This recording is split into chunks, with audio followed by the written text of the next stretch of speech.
Hi, welcome to Church for Skeptics.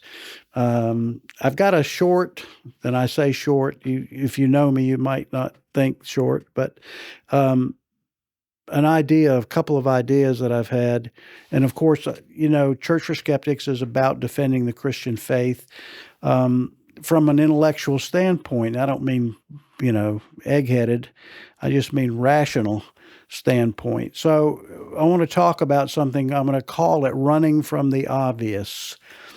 Richard Dawkins has said and written that there's not a shred of evidence for the existence of God, on the one hand.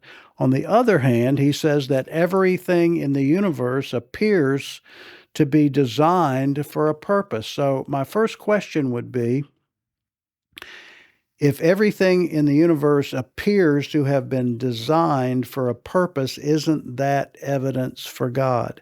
So how can you say there's not a shred of evidence on the one hand and then say there's ubiquitous evidence for the existence of God on the other hand? So my question would be, if everything appears to be designed by a designer, why not God? Why is that such a bad idea in the first place? And what I want to project here is that I think it is obvious. I think it's so obvious that non-believers who are committed to their non-belief and to espousing their unbelief have been running away from the obvious for many years now, whether you call it science or philosophy or whatever. And I want to make it clear that I am 100% for science. That's how I get my prescriptions. That's how I have a cell phone. That's why I drive a car. Science is great. It's been wonderful and still is wonderful here. But when you here's the problem: when you use science to endorse a philosophical standpoint or worldview, you're not necessarily doing science, and that's what I want to sort of show up today. So, to start the running away from God process, before Charles Darwin and the theory of evolution, pretty much everybody believed in design for the appearance because everything looks designed. So it was just natural for them to believe in that.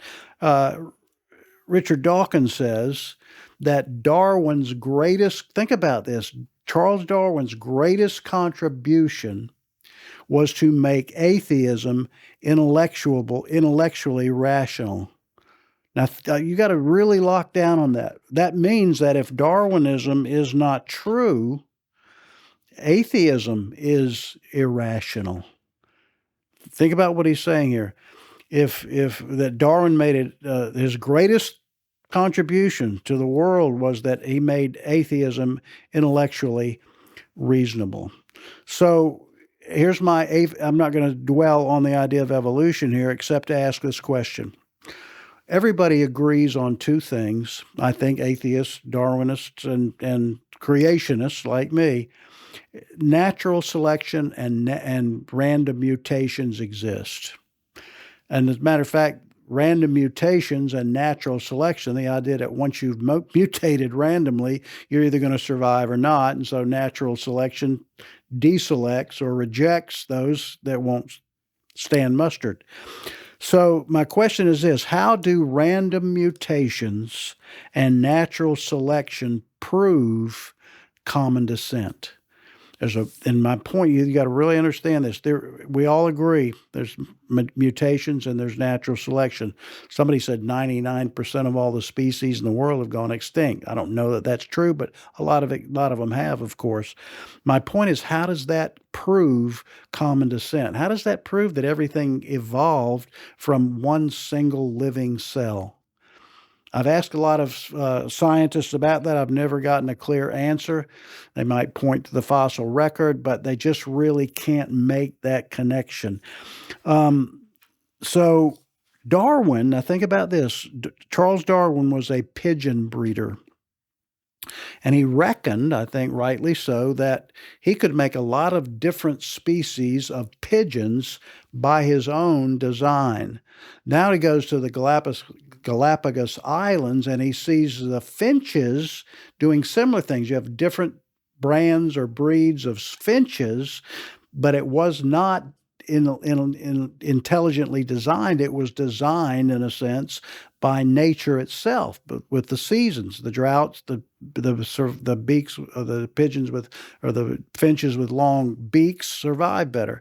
So he reckoned then, if you had his intelligently designed breeds of pigeons and now naturally designed breeds of finches, maybe you could expand that to a limitless, if you have enough time and random mutations and natural selections, you could make everything work within that time frame, or within that philosophy, or that idea, that theory.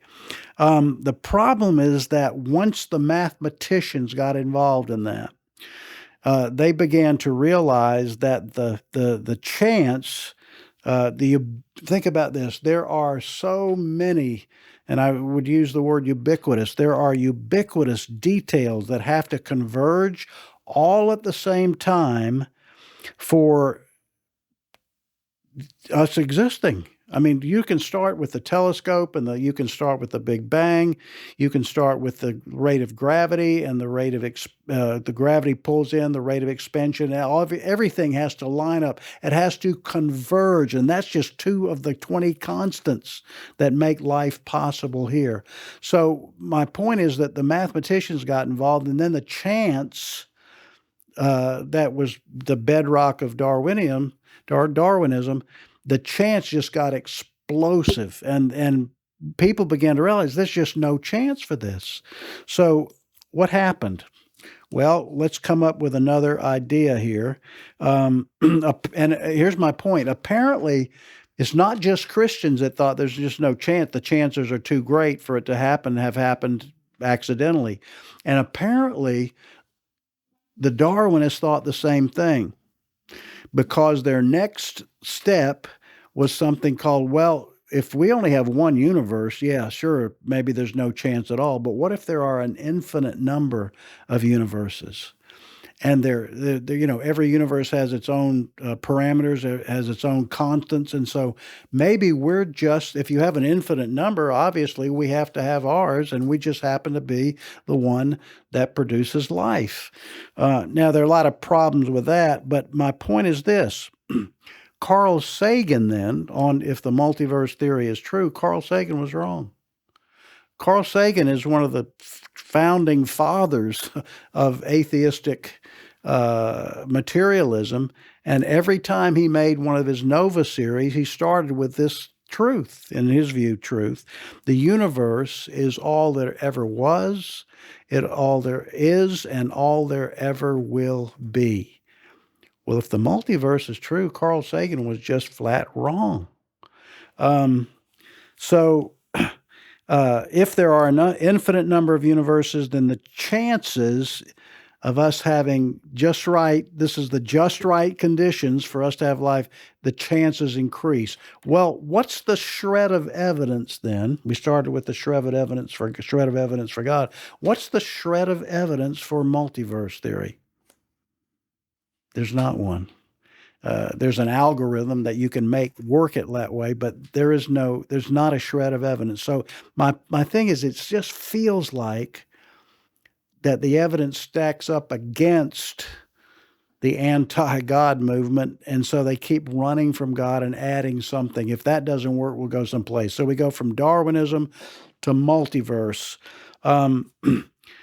And my point again, if the Darwinists have a slam dunk argument, why retreat to the multiverse? It seems to me that there is retreating. Now, there's one more example of retreat. There's lots of others, by the way.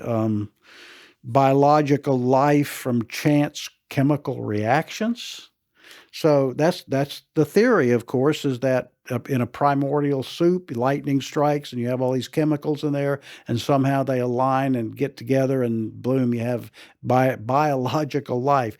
Well, the chances of that are so bad that it's just impossible. And so now that you have the panspermia idea that maybe life got seeded from other planets. Well, that doesn't really work, because what other planets are there in our galaxy that could sustain life?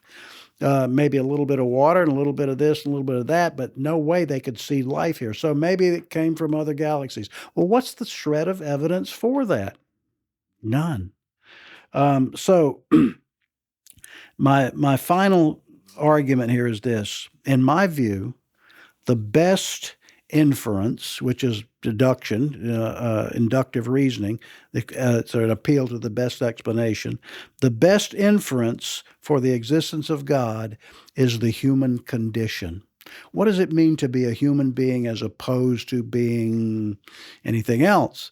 Well, in my experience, I would say, well, humans are conscious. We are aware of ourselves. We're aware of others. We're aware of our surroundings.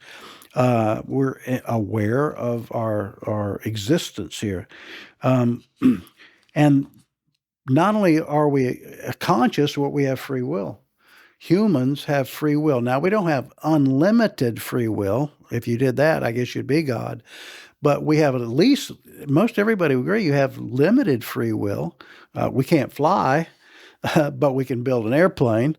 So we have consciousness and free will. We have the ability to do inductive reasoning. I think that's what biblical faith is, inductive reasoning. But we have the ability to do that. We have the ability to come to a conclusion. I'll give you an example here. Detectives would never come to the conclusion, if they come to a crime scene, they would never draw the conclusion that this must have happened by chance. If everything falls together and the guy's there with a knife stuck in his back, no, that didn't happen by chance. It's deductive, or rather inductive reasoning. So for years now, here's my point. Think of what I just said. The human condition is about consciousness, free will, the ability to reason, and something else. For the most part, humans have sort of a built-in moral compass. They think of some things being right and some things being wrong. Now, for years, guys like Sam Harris and Daniel Dennett and Richard Dawkins, and a host of others, by the way, all that whole company, they have assured us, now think about this, they have assured us that the human condition as we experiencing it is an illusion. Because they have to stand their ground with materialism, nothing exists except matter. There are no forces except natural forces in the universe, and so everything happens determined by natural forces. So you don't have consciousness. Because that's not material. The only thing that exists is material. So we don't have consciousness. That's an illusion. Free will is an illusion. We are determined by our DNA, dancing to our DNA, as Richard Dawkins would say. We really don't have the ability to reason then. And morality is nothing but a survival instinct. That's on their view. And we've heard that for years. But you know what? That's a really hard sell. That is just, you cannot swallow that. You can't live as if those things are true. And they would agree that you cannot live as if you're an illusion. And the other point would be, if that is true, how would we know it? If the human experience is an illusion, how could we know anything? How could we know it's an illusion? And so if I'm deluded about everything because I'm just wired by DNA, so are the materialists, more so because they claim it to be true. But what does it mean to claim something is true if everything in your experience is an illusion? So it's a problem here. No consciousness, no free will, no morality, no reason at all. Now, and I want to say science to the rescue again, but it's not really science. It's another running from God idea. And you might not be aware of this. There is being, some would stick to their guns, but there is becoming a complete reversal of the idea that human condition is an illusion. We are not conscious. We don't have free will. Some scientists, and it's a growing theory here. Some scientists are claiming that all matter, starting with quarks and atoms and molecules and everything in the universe, has a consciousness. It's called Panpsychism. You can look it up. You can Google it. As a matter of fact, I did. Let me quote from the Science Line, scienceline.org. Panpsychists argue that consciousness is the fundamental building block to everything in the universe. Now, wait a minute. For 20 years, I've been told by the atheistic scientists that it's all an illusion. Not so now. It seems like they just keep backing up. They keep putting their defense line up. It's like a retreating army.